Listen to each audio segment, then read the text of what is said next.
Hey YouTube, so I'm going to be showing you how I trim my ludwigia in the 10-gallon long tank. So yeah, it's gotten overgrown and it needs to be cut down. You can see how red the tops of that ludwigia are. It's very healthy, so it needs to be trimmed. Alright, so I'm just going to put you down here. And the first thing I do is I get either a bunch of paper towels, or I get something plastic, or I just take a sheet of plexiglass that I don't need anymore, and I get ready to lay out all the plants. Because what happens is when you cut the plants, if you throw them in like a bucket or something, or you just throw them out, it's just wasteful, and the bucket can destroy the main stem of the plants. You know, it's just a mess. So I like to lay the plants out, and then I store them formally until I either sell them to the pet store, or I take them to my school, or whatever I'm gonna do with them. So this way they don't get destroyed. And they can stay like that for about 3-4 days without having any destruction, major destruction to them. Main thing is you want to keep them wet after they're trimmed off. So normally I would grab a scissor when it comes to thicker plants such as like Anubias. I would use a knife for Anubias actually. Or for like green temple, water hygrophia, that kind of stuff with thick stems, I would use a scissor. But for the vegan narrow, it's not really a problem. You can literally just take your finger and clamp where you want it to be cut.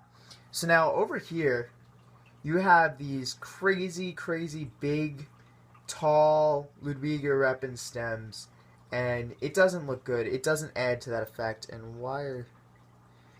Oh, hold on. I gotta replant this. Some glossostigma decided to deroot itself. Wow. Stay in the ground. Okay, so what you do is you get down pretty low.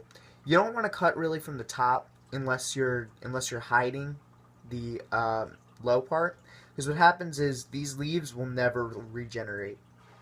Every new leaf comes off the top of the plant, so you'll never get new leaves off the bottom again. So I like to clip down to the last bottom and cut there, and then take the part out and lay it on the tray. Also, it helps when you're laying it on the tray. You could actually see all the types of plants that you have and how many you have. It helps for organization. Now, when the plants are really healthy, you can trim down to the bottom, to the very bottom, which is what I'm doing right now. But if the plants aren't that healthy, you definitely don't want to do that. And this is just for really Ludwigia, Rotala, Hygrophia, anything that you're seeing the bottom of that plant with, you really want to trim down as low as you possibly can, because it won't regenerate those old leaves, and then you'll just have old leaves on the bottom, and then it won't look good. So you have to rejuvenate the entire plant. Ooh, jeez. Okay. Now you can always trim shorter. Like here, I'm not going to trim this because this looks good when it's banked over, so I'm not going to trim that part. But as I move back, I'm going to trim more and more. Now, a lot of people take their time with trimming. They don't trim everything down in one shot. They wait, and they wait to make it more natural. I prefer to trim it down all in one shot, especially for things like this, because the entire tank is scaped like that. So it's all going to grow back the same way. So I'd rather prefer having it all grow back the same way than dealing with some parts look disgusting and other parts look okay. If you're dealing with a big bunch, however, you might want to just go with trimming it down, over time, and have a buffer period type thing. Now the way I'm trimming it is I'm looking for the lowest point where you're gonna see it, where it's gonna be visible, and I trim down to that lowest point. You do want to leave a nice base for the plant to grow from, but if it's, like I said, if it's in the front, you don't want that ugly base to be seen all the time, and if you don't trim it now, it's just going to be forever up. Plants like this, Muriel Red, I just replant in the tank, because what happens is if you don't replant it in the tank, every time you cut down to the base, it takes forever to come back. It takes a long time for new nodes to come back, so I just trim it and replant it inside the tank. Okay, so I'm going to continue trimming. Something else you're going to be looking for, like I have this hairgrass here. I don't think I'm going to trim the hair grass because the hair grass is actually a good height. I like, well, actually, maybe I will. But, yeah. So I would lay it on a paper towel, actually, because now I just realized it's actually dripping off the table. So I would lay it on a paper towel. Also keeps the plants moist if you do that. I just didn't feel like getting a paper towel. So, here we go. Now, okay, here's a perfect example. Right here, you see how that whole bottom has no leaves? That is just because I haven't trimmed that far down, so I'm just going to trim it now. And that was the base stem that this all grew from. So, oh wow, it actually has roots. It's so, well based. And then here we go. Now you can also see all the little plants. Because some plants, if you trim them staggerly like I did before, and this is why I don't do it anymore, you get these little plants, and they're basically nodes that just barely made it.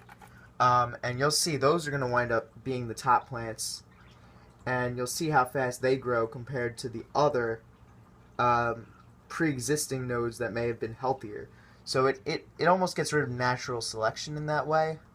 So I like to trim everything all at once. And this way they compete and they all grow together. You're not going to have weaker plants growing up. Ooh, see, like, that's a really small one. Probably shouldn't trim that. You can see all, like, it's so red. It is so red. Very healthy. If you don't trim off the unhealthy leaves, like I said, they don't rejuvenate. So, even if you feel bad and the plant's like dying, if you don't cut back those crappy leaves, you're gonna be stuck with them forever. So just take the risk and cut them. I haven't had a problem with them growing back, especially since these are all well rooted. Now the reason why I don't replant them is because if they got this thick before, without me rerooting them, then I know by far that there are way too many plants in here, and they will grow back to be thicker than what was originally found. Now you can see how much I'm really trimming down to the bottom, because you don't want those base leaves to look disgusting, and it really does look really disgusting. Now, like I said, I'm not using a scissor, and one of the reasons is for ludwigia is because it grows really dense. I don't like having to worry that I'm going to trim some plants that I may have wanted taller. I don't have to really go around that there's some algae here. Also, you could brush your carpets down too while you're doing this. Yeah. So there we go. So also, you notice towards the back that in the back and the corners, other spots, is where most of the weaker plants are. Keeping that in mind, when you trim the weaker plants, okay, you don't want to trim all the way down to the bottom because they're not going to be seen anyway. Leave them a little bit taller than the rest because they're not going to really be seen anyway, but if when they're growing back, they have equal playing fields, or the weaker plants have a better playing field, they're going to wind up growing back a little bit thicker the next time until they're caught up to the same level the dominant plants are growing at. And this goes for any side, or like back here. See how weak these plants are? It's because they've been overshadowed by these taller plants. So I'm not going to trim those because I want those to bulk up first before I cut them down and get an equal playing field of growth. Now you have a really healthy bed when you trim it. Oops, I actually cut one of those beds. When you trim it and you still see growth buds, that's how you know you have an extremely healthy patch. Oops, wrong pile. Extremely healthy patch, and you're not going to have any problems growing back. I'm going to show you exactly what that is in 1 second. It's usually where the red ones are, actually. Where is the... Yeah, I like these here. They'll grow taller, right? Nah. Trim that anyway. Also, bigger leaved plants, I wouldn't be so concerned with, because they're going to have a lot of an easier time growing back than the smaller leaf plants. Okay, now another thing to do is to just sweep your tank after you're done. Because if you don't sweep the tank, you're going to wind up with a lot, oops, I just caught a fish, a lot of excess debris that you don't need in your tank.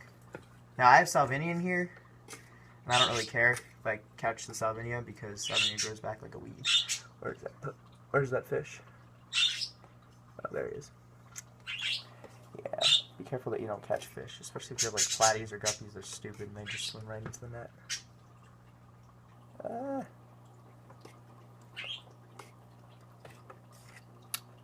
Alright, well, anyway, I'm going to show you the pile. I'm just going to keep this net here because I don't feel like getting that fish out for a little while. Alright, until I'm done with this video. Oops. Alright, so right here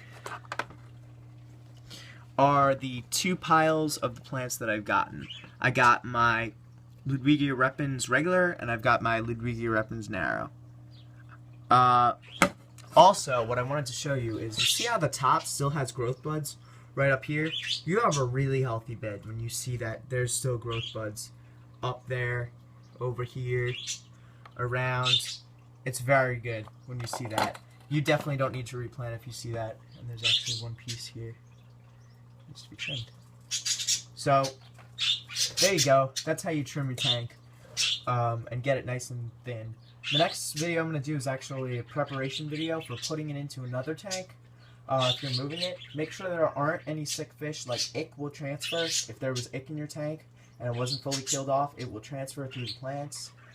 Certain other diseases, parasites, will be transferred